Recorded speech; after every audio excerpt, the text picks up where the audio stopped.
गायत्री विद्या मंदिर की YouTube channel पर आप सभी विद्यार्थियों का स्वागत है। देखिए, आज हम आप लोगों को अवतल लेंस द्वारा प्रतिबिंब का बनना पढ़ाएंगे। जैसा कि उत्तल लेंस द्वारा प्रतिबिंब का बनना हो गया था, उसकी 6 स्थितियां हमने अगले वीडियो में पूरा करवा दी थी। उसके बाद अब देखेंगे अवतल लेंस द्वारा प्रतिबिंब का बनना। इसकी 2 स्थितियां हैं, ध्यानपूर्वक देखेंगे, ठीक है। अवतल लेंस की 2 स्थितियां। पहली स्थिति है जब वस्तु अनंत पर स्थित हो तब।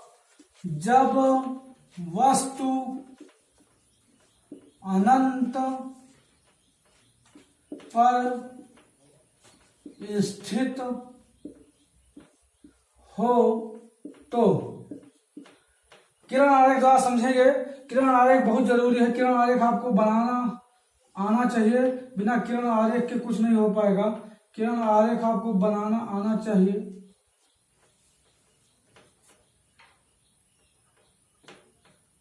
मान लीजिए इसकी मुख्य अक्ष रेखा हो गई, ये बिंदु सी हो गया, ठीक। अब अगर मुख्य अक्ष के समांतर, यानी मुख्य अक्ष के समांतर जितनी भी प्रकाश की किरणें आएंगी, मुख्य अक्ष के समांतर जितनी भी प्रकाश की किरणें आएंगी, ठीक। अब इसमें मुख्य अक्ष पर एक है F1 और एक है 2F1। एक फोकस है F1, एक फोकस क्या है 2F1, ठीक। और इसी के ठीक, और ये वक्रता केंद्र क्या है, प्रकाशीय केंद्र क्या है, C है, ठीक। वस्तु कहाँ रखी है, अनंत पर। वस्तु कहाँ है, अनंत पर। वस्तु अनंत पर है। जब अनंत पर होगी, प्रकाश की किरणें मुख्य अक्ष के समांतर आएंगी, और जब मुख्य अक्ष के समांतर आती हैं तो ये क्या है, मान लीजिए इसकी बीचों बीच रेखा है, और इन रेखाओं से क्या होती हैं, टकराती हैं। टकराने के पश्चात यह क्या होती है, ऐसे निकल जाती है, ऐसे निकल जाती है, ऐसे निकल जाती। तो ये रेखाएं दूर होती हुई, यानी इससे क्या हो रही हैं, दूर हो रही है, दूर भाग रही हैं। तो इसका मतलब ये आगे जैसे बढ़ेंगे और दूर भागेगी। इनके बीच का गैप क्या होता जाएगा, बढ़ता जाएगा। जब इनके बीच का गैप बढ़ता जाएगा तो हम ये सोचते हैं कि आगे तो ये कहीं मिलेंगे नहीं, इसलिए इनके पीछे वाला भाग मिलाते हैं। कि अगर सोचते हैं कि अगर ऐसे आती होती तो कहाँ ये एक दूसरे को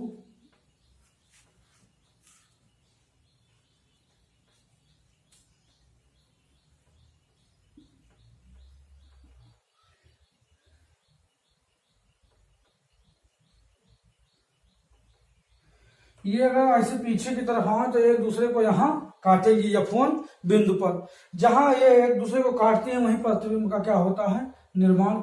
अब की प्रतिबिंब किधर बन रहा है, वस्तु की दिशा की ओर। यानी का प्रतिबिंब कहाँ बन रहा है, वस्तु की ओर बन रहा है।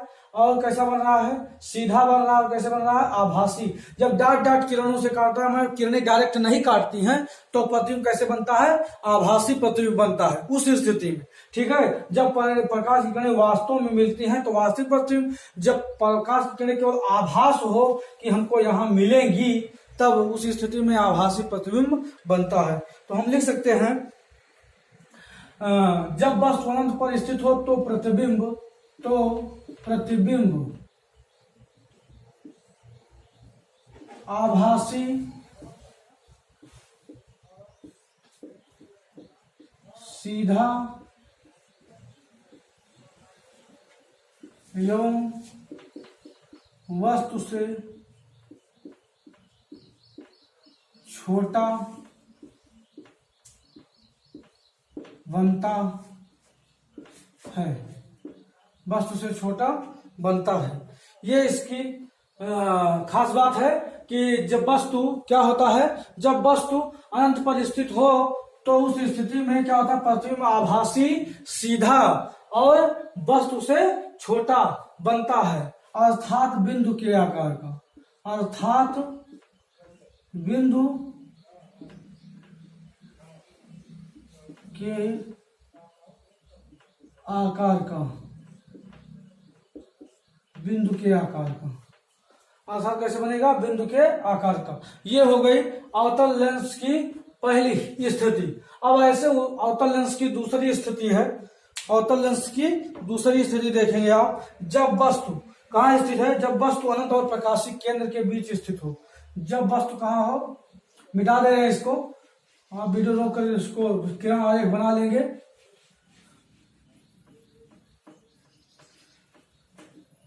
देखेंगे जब वस्तु अनंत तथा, जब वस्तु अनंत तथा प्रकाशिक केंद्र के बीच स्थित हो तो, ठीक है। तो इस स्थिति में प्रतिबिंब कैसे बनेगा देखेंगे जरा।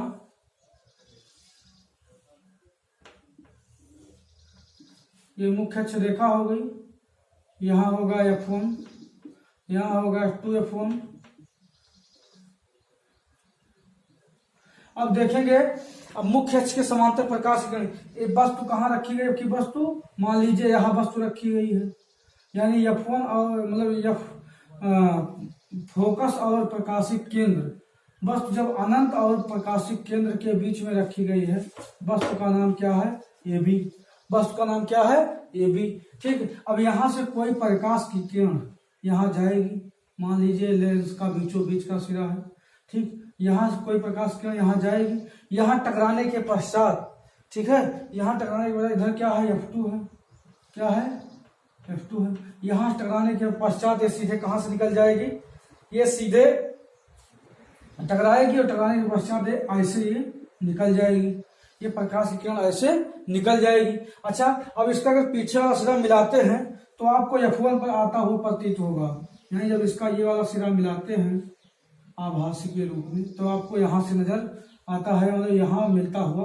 पीछे की तरफ इसको पिछाते हैं, आगे तरफ तो ऐसे चली जाएगी क्योंकि प्रकाश किरण फैलेंगी, इसलिए इसको अपसारी लेंस भी कहते हैं। क्या कहते हैं, अपसारी लेंस, क्योंकि प्रकाश की किरणों को क्या कहता है, फैलाता है, इसलिए अपसारी लेंस भी इसको बोला जाता है, ठीक। और दूसरी प्रकाश की किरण कहाँ से, प्रकाशिक केंद्र से जाएगी, दूसरी प्रकाश की किरण कहाँ जाएगी, प्रकाशिक केंद्र से जाएगी। दूसरी प्रकाश किरण प्रकाशिक केंद्र से जाती है और प्रकाशिक केंद्र पर ही आती है, जो प्रकाश किरण प्रकाशिक, और जहां ये दोनों किरणें या दूसरे को काटती हैं वहीं प्रतिबिंब का निर्माण होता है, A और B, वहीं प्रतिबिंब का निर्माण होता है, A डैश B डैश प्रतिबिंब का क्या हो रहा है, निर्माण। जहां दोनों प्रकाश की किरणें एक दूसरे को क्या कर रही हैं, काट रही हैं, तो वस्तु प्रतिबिंब कैसे देगा, वस्तु से छोटा है, प्रतिबिंब कैसे है, वस्तु से छोटा है, और कैसे है, सीधा है, और कैसे है, आभासी है। प्रतिबिंब कैसे है, आभासी है, आभासी होगा, सीधा होगा और वस्तु से होगा, तो बीच स्थित हो तो प्रतिबिंब, तो प्रतिबिंब आभासी, सीधा, आभासी, सीधा एवं वस्तु से छोटा बनता, वस्तु से छोटा बनता है, एवं वस्तु से छोटा बनता है प्रतिबिंब। ये हो गई अवतल लेंस की दो स्थितियां और दोनों का किरण आरेख, ये आप जरूर नोट कर लेंगे, समझ लेंगे। हर बार परीक्षा में एक एक न पूछता, चाहे दर्पण से पूछे चाहे लेंस से पूछे, एक किरण आरेख का आप पूछेगा, जब वस्तु यहाँ रखी हो तो उसका किरण आरेख बनाइए, या उसमें प्रतिबिंब किस प्रकार से बनता है ये आपसे बात पूछता है। तो ये दोनों बातें में से आपको क्लियर होनी चाहिए, ठीक है, आप बताएंगे। अब इसके बाद हम चलते हैं गोलीय लेंस, ठीक है। अब इसके बाद चलते हैं गोलीय लेंस के लिए चिन्ह परिपाटी। गोलीय लेंस के लिए चिन्ह परिपाटी क्या होगी,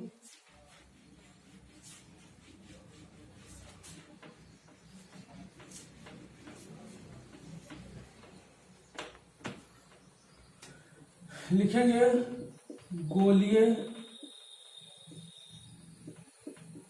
लेंस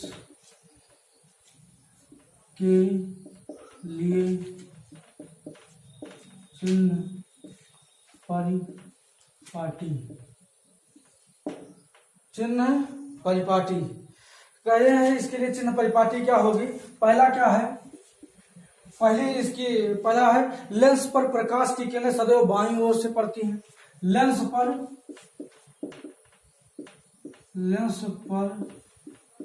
प्रकाश की किरणें सदैव बाईं ओर से पड़ती हैं।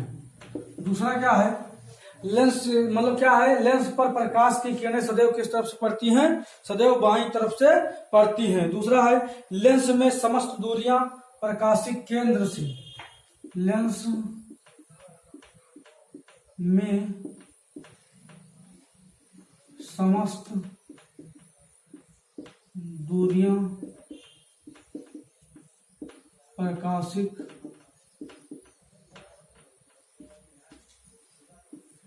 केंद्र से मुख्य प्रकाशिक केंद्र से मुख्य अक्ष के अनुदिश मापी जाती है। तीसरा क्या है, तीसरा कह रहे हैं आपतित किरण की दिशा में नापी गई दूरी धनात्मक होती है। आपतित किरण की दिशा में नापी गई दूरी धनात्मक होती है। नापी गई दूरी क्या होती है, धनात्मक होती है। तो इसी प्रकार से और सब साइज कई और 2-3 हैं, ठीक है। मतलब आपतित किरण के विपरीत, जो आपतित किरण जिधर से आ रही है, आपतित किरण के विपरीत जो दूरी नापी जाती है वो ऋणात्मक होती है। आपतित किरण के दिशा में जो दूरी नापी जाती है वो क्या होती, धनात्मक होती है। मुख्य अक्ष पर अगर ऊपर नापते हैं तो प्लस में, नीचे नापते हैं तो लंबाई क्या होती है, माइनस में होती है। ये सब जानते रहेंगे। इसके बाद ठीक है, एक बात और मुख्य बातें हैं जो नोट कर लीजिए, बहुत इंपॉर्टेंट बात, परीक्षा में कभी कभी पूछी जाती है। लेंस की फोकस दूरी यानी उत्तल लेंस की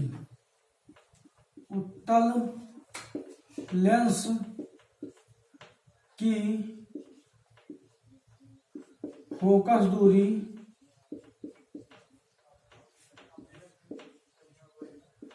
दूरी धनात्मक, उत्तल लेंस की फोकस दूरी क्या होती है, धनात्मक, तथा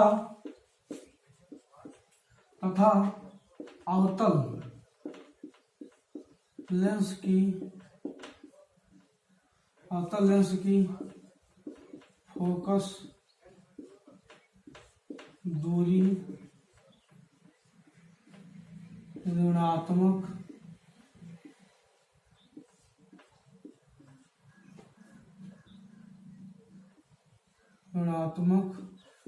होती है।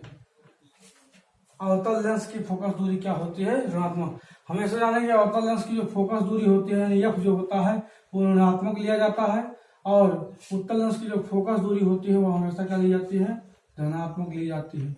ये बात हमेशा नोट रखना, ठीक। ये बात बहुत काम आती है लेंस में। फोकस दूरी एक धनात्मक होती है, एक क्या होती है, ऋणात्मक होती है। अब लेंस का सूत्र जान लेंगे। लेंस का सूत्र आपका मतलब इस सूत्र का डेरिवेशन नहीं है आप में, लेकिन सूत्र को आपको जानना है। सूत्र आपको जानना है, इसका सूत्र है, ठीक। मिटा दे रहे हैं इसको। सूत्र देखेंगे, लेंस का सूत्र दर्पण जैसा है। लेंस का सूत्र क्या होता है, 1/f बराबर 1/v माइनस 1/u। दर्पण में यही प्लस रहता है, ठीक। दर्पण में यहाँ क्या रहता है, प्लस रहता है, और लेंस में यहाँ क्या रहता है, माइनस रहता है। यही दोनों अंतर, यही सिर्फ अंतर है। दर्पण और सूत्र दोनों का एक जैसा है, सिर्फ यही क्या रहता है, लेंस में माइनस रहता है और दर्पण में क्या रहता है, प्लस रहता है, और माने भी वही होता है। एफ क्या होता है, फोकस दूरी होती है। एफ क्या होता है, एफ से फोकस दूरी। अच्छा, भी से क्या है, प्रतिबिंब की दूरी, प्रकाशिक केंद्र से प्रतिबिंब की दूरी। और यू क्या है, वस्तु की दूरी, वस्तु की दूरी। यू क्या है, वस्तु की दूरी। ये होते हैं इसके तीनों की मीनिंग, मतलब इसका माने यही तीनों होता है कि ये भी क्या होता है, एफ क्या होता है, यू क्या होता है, ये जान लेंगे। और लेंस का सूत्र आपको एकदम याद होना चाहिए, कंठस्थ से होना चाहिए लेंस का सूत्र, क्योंकि इस पे सवाल आते हैं। ठीक है, सवाल है कई, लगाना है आपको। ठीक, इसको हम मिटा दे रहे हैं, सूत्र आप नोट कर लेंगे। ठीक, अब आगे हम चल रहे हैं, आपको बताएंगे लेंस की आवर्धन। लेंस द्वारा आवर्धन क्या होता है, लेंस द्वारा आवर्धन, लेंस द्वारा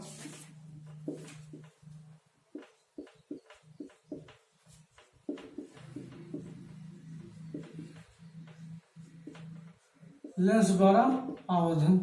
लेंस द्वारा आवर्धन का सूत्र होता है, रेखीय आवर्धन का, रेखीय आवर्धन का सूत्र होता है m बराबर मैग्निफिकेशन, यानी m बराबर क्या होता है, I बटा O, यानी V बटे U, I बटा O यानी V बटे U।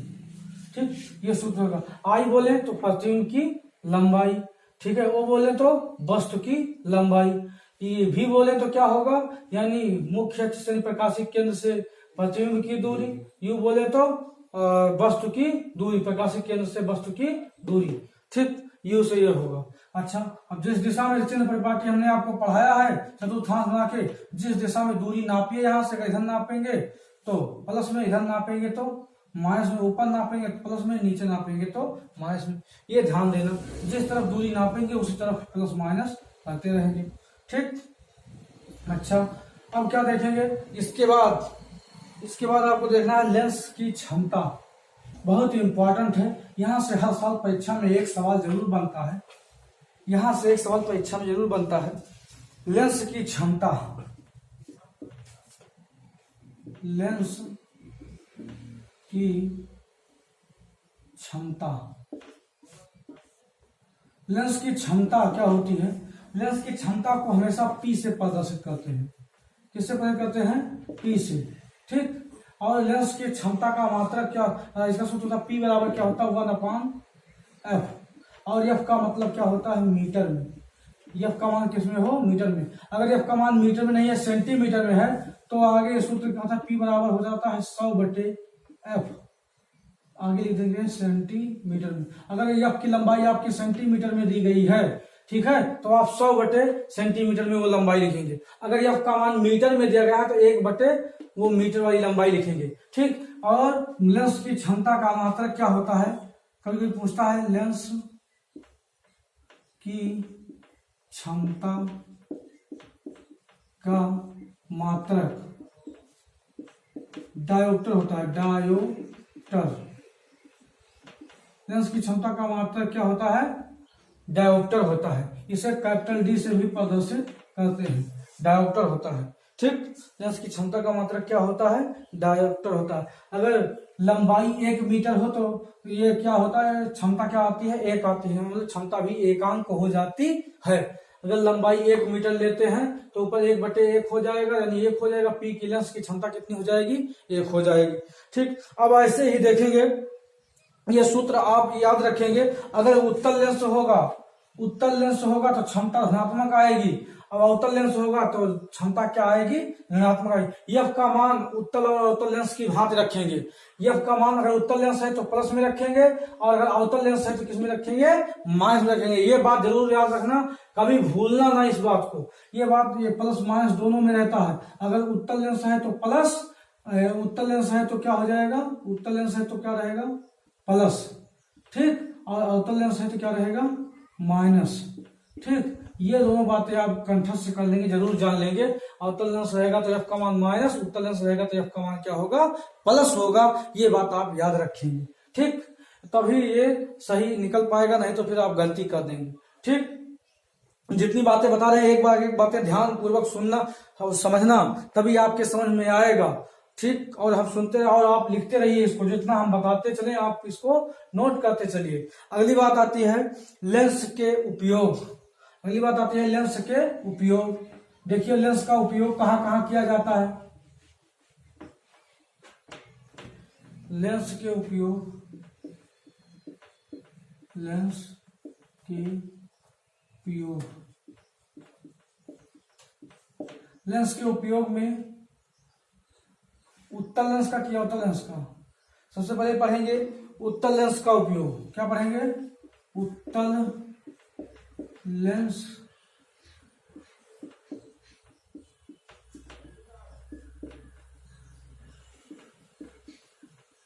उत्तल लेंस का उपयोग।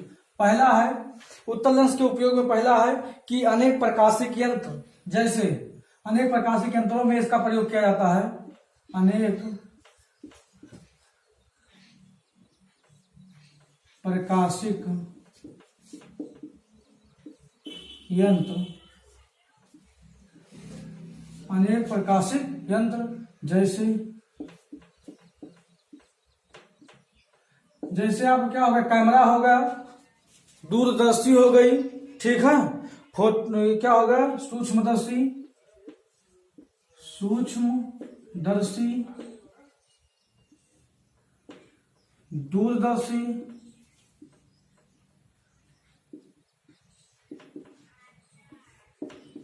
फोटो कैमरा,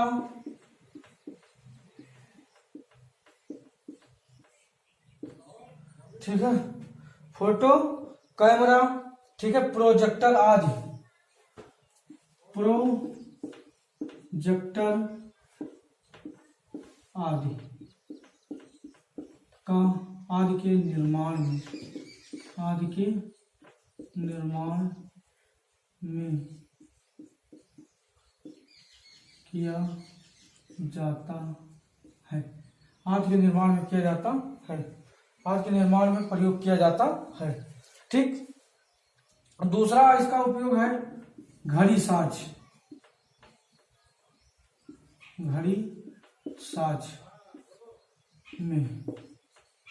दूसरा है घड़ी साज में, यानी घड़ी बनाने वाले के पास उत्तल लेंस होता है, जिससे छोटे छोटे पुर्जों को बड़ा बड़ा करके वो देखता है, छोटे पुर्जों को बड़ा करके देखता है, ठीक, घड़ी साज। और दूर दृष्टि दोष के निवारण के लिए। तीसरा क्या है, दूर दृष्टि, दूर दृष्टि दोष, सॉरी इधर से रहेगा, दूर दृष्टि दोष निवारण के लिए, दूर दृष्टि दोष के, दोष निवारण के लिए, दोष के निवारण के लिए, दूर दृष्टि दोष के निवारण के लिए, ठीक। अच्छा, और जैसे ये उत्तल लेंस का उपयोग पढ़े, अब ऐसे क्या हमको पढ़ना है, अवतल लेंस का उपयोग पढ़ना है। क्या पढ़ना है, अवतल लेंस का उपयोग। तो देखेंगे, इसको मिटा दे रहे हैं, अवतल लेंस का प्रयोग देखेंगे। अवतल लेंस में क्या पढ़ना है आपको, गैलीलियो की दूरदर्शी में अवतल लेंस के उपयोग में पढ़ना है। अवतल लेंस का उपयोग, अवतल लेंस का उपयोग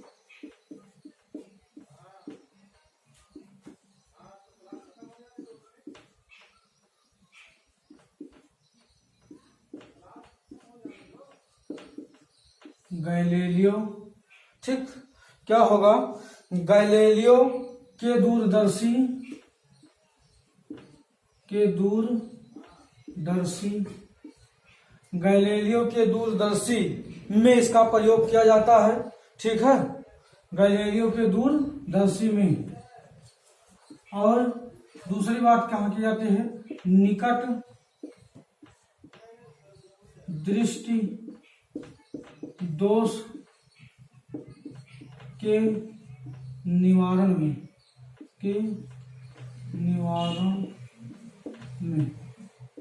निकट दृष्टि दोष के निवारण में इसका उपयोग किया जाता है। ये दोनों जगहों इसका दोष का क्या था, उपयोग किया जाता है। और भी ऐसे बहुत से उदाहरण हैं। ठीक है, आप 2-4 जानिए। ठीक, अब आपका बचा है न्यूमेरिकल पोर्शन।